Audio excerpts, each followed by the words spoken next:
What a great crowd. I really apologize for those of you who had to stand in line for so long, but it's going to be worth it, I promise you. And I understand they got you something to drink while you were standing there and everything. So anyway, thank you. Thank you all for being here. I'm trying not to be too giddy tonight. There's just something really sweet about standing in the Trump Hotel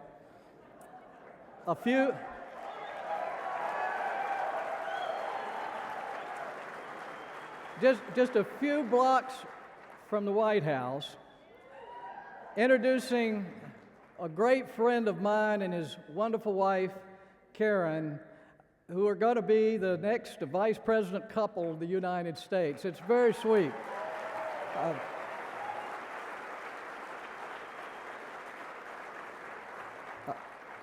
Mike and I got to know each other because we spent a fair amount of time being called on the carpet together when we were in the House. A lot of times it was just a leadership office because we were trying to stop some nonsense, so we'd end up in a small room where they were trying to persuade us to go along with their nonsense. But one time we were actually called to the White House by George Bush, and we were at the table. We were holding up something that he shouldn't have been trying to pass in the Congress, and it was President Bush and Dick Cheney and Karl Rove and their whole group. Mike Pence and I were there, and he really went after us. And Michael, remember this, he looked across the table and he said, "I know some of you are running for the Senate," which I was at the time. And he just kind of looked at me, and so I knew what that meant. And did the same thing to Mike. I forget what he threatened, but pretty much he said if we didn't go along that our political careers were going to be over. So I went on to be a senator. Mike went on to be a leader in the House and governor of the state. So somehow we survived standing our ground. But that's what I remember about Mike. And one other thing, one of the Tea Party movement set the stage for what has happened this year. And when 1 million people came to Washington in 2010, I know we got some Tea Partiers here, but to give yourselves a hand. But the Tea Party leaders generally did not ask politicians to speak. But there were two people they asked to speak, one from the Senate and one from the House on 9/12/2010. I got a chance to speak to that group, and I remember when Mike Pence got up there and he looked out over the whole crowd and said, "The cavalry has arrived." And they all stood up and cheered, and they have, and they've kept working. But what a great friend, what a great hero. I would like to say that the turning point in the Trump campaign was when he released our list of Supreme Court justices, or maybe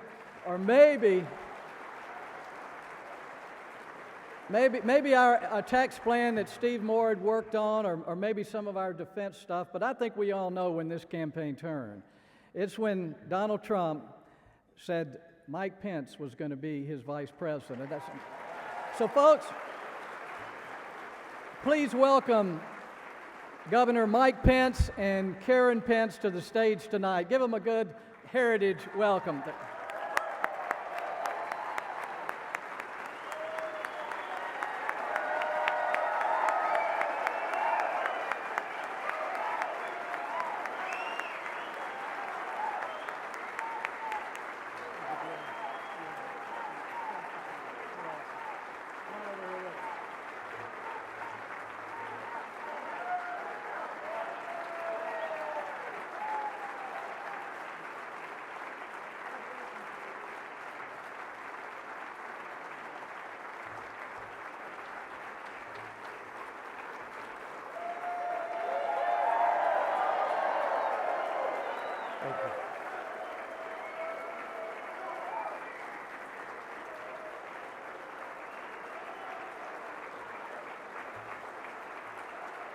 Thank you so much.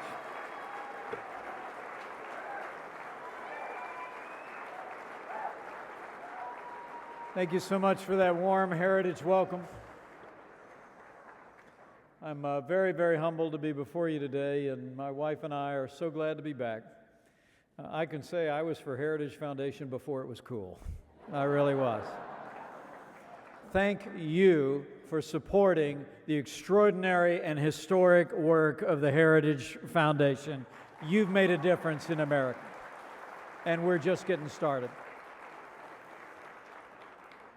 As I look around this room, I see so many people that I deeply admire, and people that have been a mentoring role in my life for so many years. And to be here with the future Second Lady of the United States of America, Karen Pence, is a particular joy.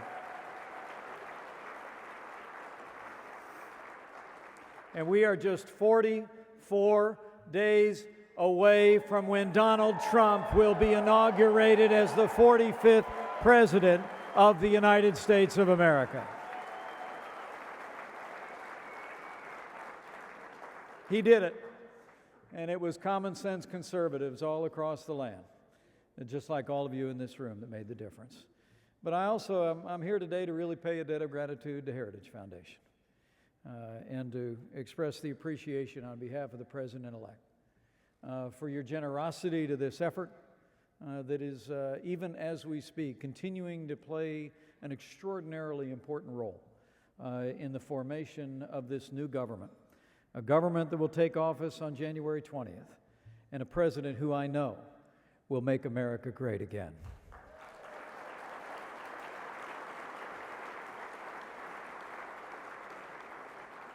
I want to thank my friend Jim DeMint for that wonderful introduction. And Jim and his wonderful family have been friends for a long time.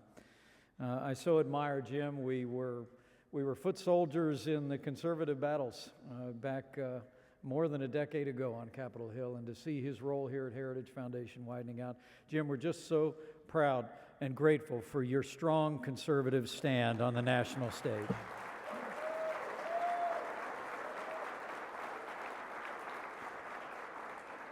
Jim and I are good enough friends to know that that kind introduction he did is the one I prefer is a little bit shorter. I'm a Christian, a conservative, and a Republican in that order. And it's an honor to be with you today.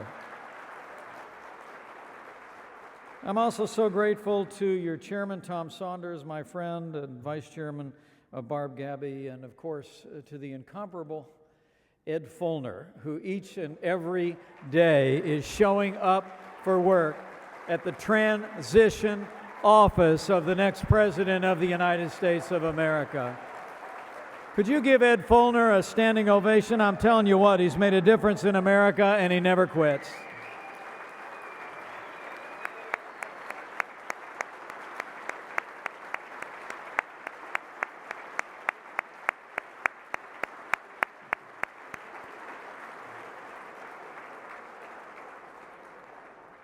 But I'm really here to say thank you. Thank you so much for your support of our new President-elect and for the ongoing support of the Heritage Foundation. Jim DeMint and I talk on a regular basis. I want to assure all of you who are the patrons of the Heritage Foundation that this administration has already, is now, and will continue to draw on the extraordinary intellectual resources and creativity, as other great Republican administrations have done so in the past, of the Heritage Foundation. We truly do believe that our President-elect has secured a mandate for leadership. And here at Heritage Foundation, you know something about that.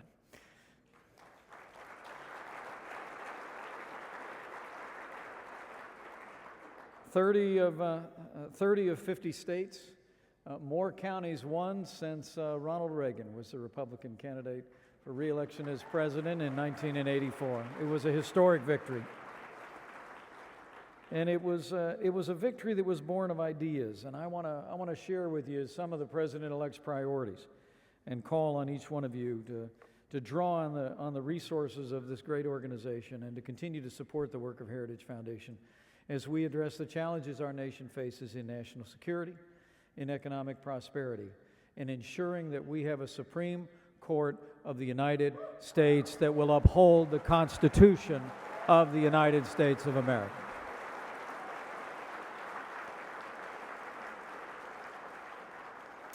But in each of these cases, I truly do believe what's always inspired me about the Heritage Foundation is its underpinning commitment to free enterprise, and in a little more plain-spoken way, its underpinning commitment to ensuring the ongoing vitality of the American dream. It really is what we're about. And before I leave the stage tonight, I want to share with you why that's so important to our President-elect and why it's so important to this Hoosier standing before you today. But first and foremost, for America to be prosperous, for America to be strong, America must be safe.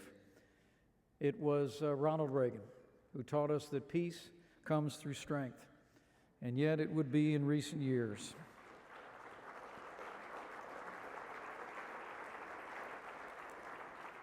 Despite the ongoing admonition of the Heritage Foundation about its central mission of a commitment to a national defense, the reality is today that this administration, and in so many ways for even longer, we've walked away from our commitment to be that arsenal of democracy in the world. Here's some stats for you. And remember, the Heritage Foundation was actually minted back in the day when Ed Follner had dark hair and was just a staff intern. It was minted around the mission of national defense, around one of my predecessors as conference chairman in the House of Representatives, who would go on to start an outside organization that would promote the principles of national security. Statistics, though, are rather jarring. Since 1991, our active duty armed forces have gone from 2 million to 1.3 million today. At the same time, our Navy has been reduced from over 500 ships to 272 today. The Air Force is roughly 1/3 smaller than that period of time. Our Navy is the smallest that it's been since the end of World War I. Our standing Army, the smallest that it's been since the end of the Second World War.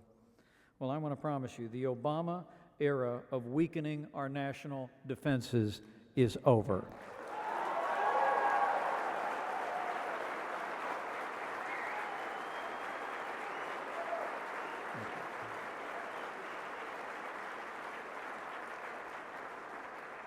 President-elect Donald Trump, recognizing the policies that have hollowed out our military. I will tell you that my son, I'm proud to say, is a pilot in the United States Marine Corps, and a source of great pride for our family. Thank you. But the average age of aircraft in our military today is older than my son. It's 25 years old. That's about to change, everybody. I want to promise you, we're going to roll our sleeves up in that first 100 days. We're going to pass a military supplemental. We're going to rebuild our military. We're going to restore the arsenal of democracy. We're going to give our soldiers, sailors, airmen, Marines, and Coast Guard the resources and training they need to protect our nation, and they are going to hunt down and destroy ISIS at its source so it can no longer threaten our people or inspire violence in the homeland.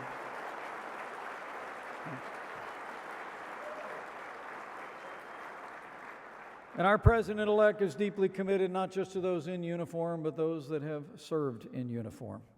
It was the first speech that I attended after the Republican National Convention.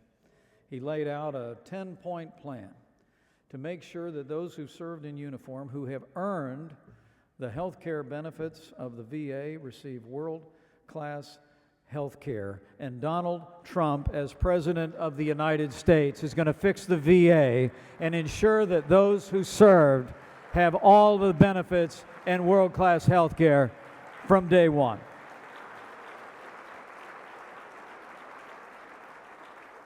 And I was just on Capitol Hill today, meeting with leaders in the Senate. President-elect and I have been on Capitol Hill, and I'm going to tell you, right out of the box, our President-elect is going to be in the promise-keeping business. We're working with leaders in the House and Senate, and we're going to repeal Obamacare lock, stock, and barrel.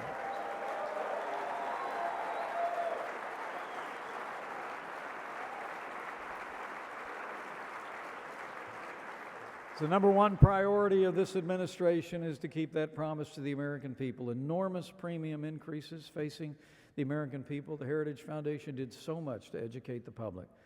25% average premium increases facing Americans. In the state of Arizona, 116% increases. So the President-elect has directed the leadership in the Congress to put on his desk with all deliberate speed a bill that repeals Obamacare, and we will set into motion a process to replace it with free market reforms that reduce the cost of health care without growing the size of government.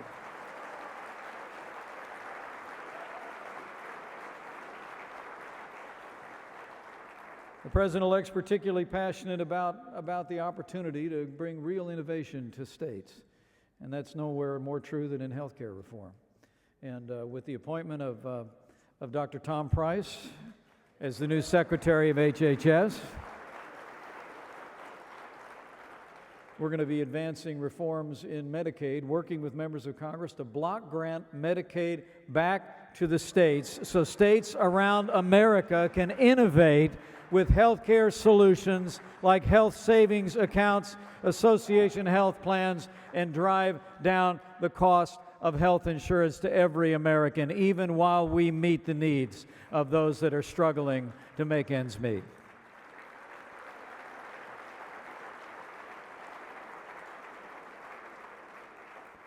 But this session of Congress and the focus of this administration ultimately is going to be about, it's ultimately going to be about growth. The first 100 days, I was visiting Capitol Hill the other day, and I told my former colleagues there to buckle up. Vacation's over. We're going to work. We're going to start out by repealing Obamacare and starting the process of replacing it with free market solutions. And right out of the box, you're going to see our President-elect get out that pen and repeal every single unconstitutional executive order that Barack Obama signed into law.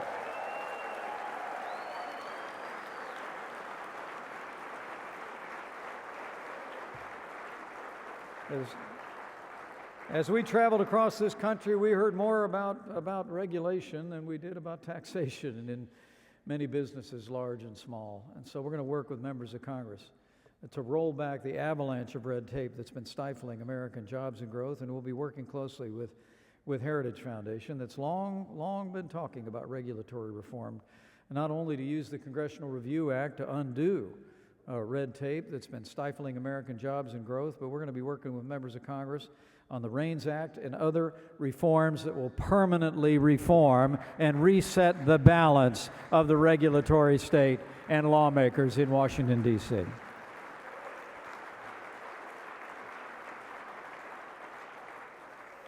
And make no mistake about it, it's about regulation, but it is also about taxation.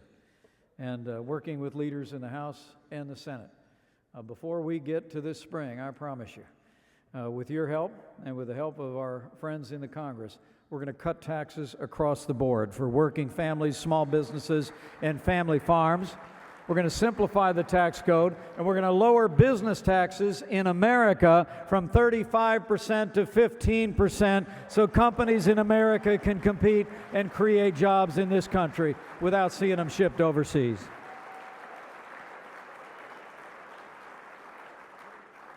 I have to tell you that the American people, and you saw it last week in my home state of Indiana, the American people are going to see come January 20th a champion in the Oval Office for the American worker and for American jobs.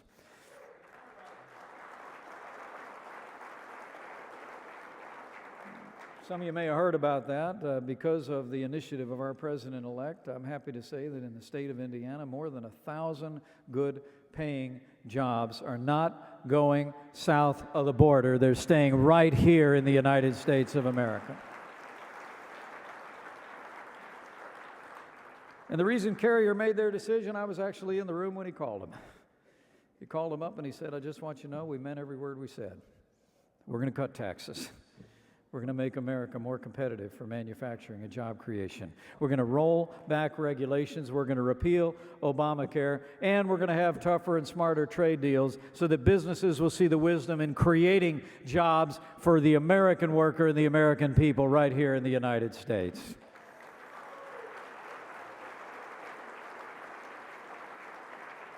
Make no mistake about it, our President-elect and I believe fervently in the free market. But you cannot say you are for free markets and stand by while an avalanche of higher taxes, regulations, and big government stifle out the competitiveness of the American economy.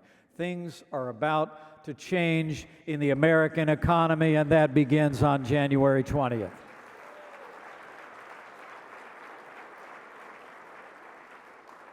And lastly, and perhaps most importantly, when we think about it, when you think about the stakes in this election, and so many of you played such a leading role, not just as patrons of the Heritage Foundation, but also supporting candidates and supporting our cause in the campaign as well. For that, we're grateful. But as I traveled around the country, I often reminded people that while we were electing a president to serve a 4-year term,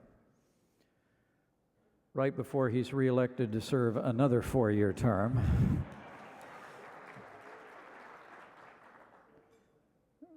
I would often remind people, as our president-elect would, that the next president would likely have the opportunity to influence the Supreme Court and its direction for the next 40 years. And the American people responded to that message and that calling. I want to thank the Heritage Foundation and other great conservative organizations like the Federalist Society that have weighed in. It is a list that legal scholars and conservative thought leaders have called a gold mine of conservative jurisprudence, and you may rest assured that our new president-elect will appoint justices to the Supreme Court of the United States of America in the tradition of the late and great Justice Antonin Scalia.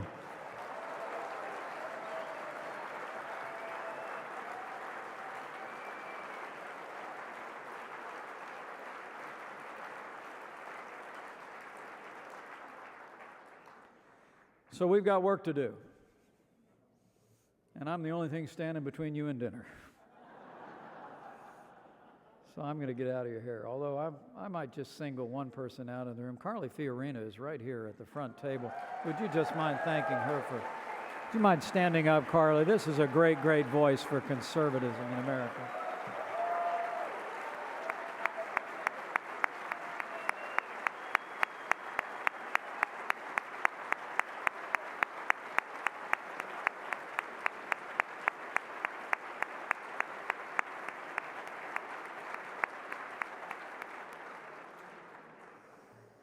Thanks for your great leadership.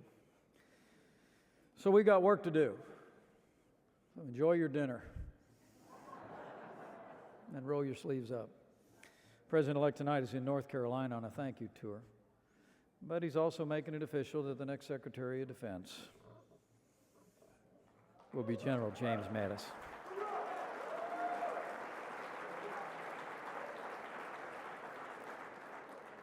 But he said last week in Cincinnati words that I want to remind you of tonight before I leave you with a parting thought. And that is that for all that we did together in this country to elect a president who will make America great again, our work has really just begun. And I hope you leave here tonight inspired to continue to play a role in the Heritage Foundation and its historic work on behalf of freedom and free enterprise in this country. But I also hope you leave here today and go back to your respective states. And as you see these initiatives, as you see the President-elect's right hand go into the air, and when it comes down, I hope you know that's when the work begins. And here's how we do the work. We go back and we take all the energy from that campaign to get behind these efforts to rebuild our military, restore our economy, stand up for our Constitution, end illegal immigration, reform the VA, repeal and replace Obamacare. The work is ahead of us, not behind us. And I want to challenge you to be ready to do that. But do it in a couple of different ways, if you would. You know, I said at the Republican National Convention that the Republican Party had nominated a candidate this year who was larger than life, charismatic, unfailingly interesting and memorable. And so he obviously wanted to balance the ticket.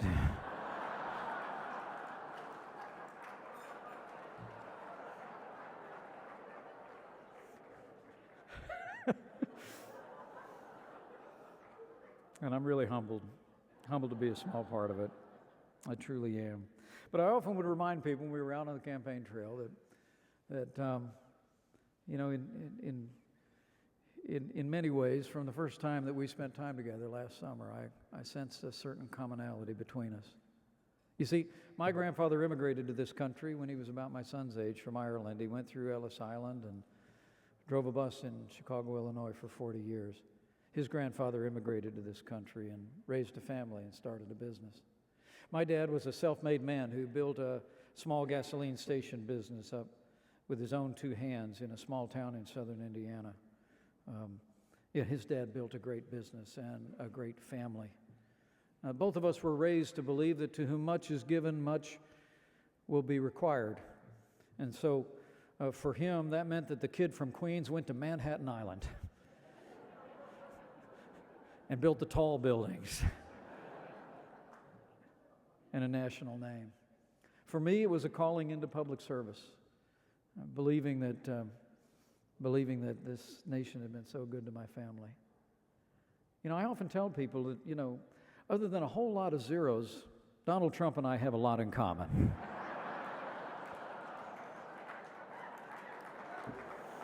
Lot. And that's a belief in the American dream. And it's really where I started, and it's where I almost want to end. Because that really is what the Heritage Foundation has always been about for me. It's been about advancing and preserving and defending the ideals that are at the very foundation of our nation's prosperity, the American dream. And I want to promise you, for our President-elect and for his Vice President-elect, the American dream isn't a bumper sticker. It's real. We lived it. We've experienced it. I mean, his calling into public service itself, I know in his heart, is born of that sense of gratitude for this nation. He loves this country. He loves everything that has made America great before, and he's going to fight every day to make America great again, because we believe in the American dream, and we believe we can bring it back bigger than ever before.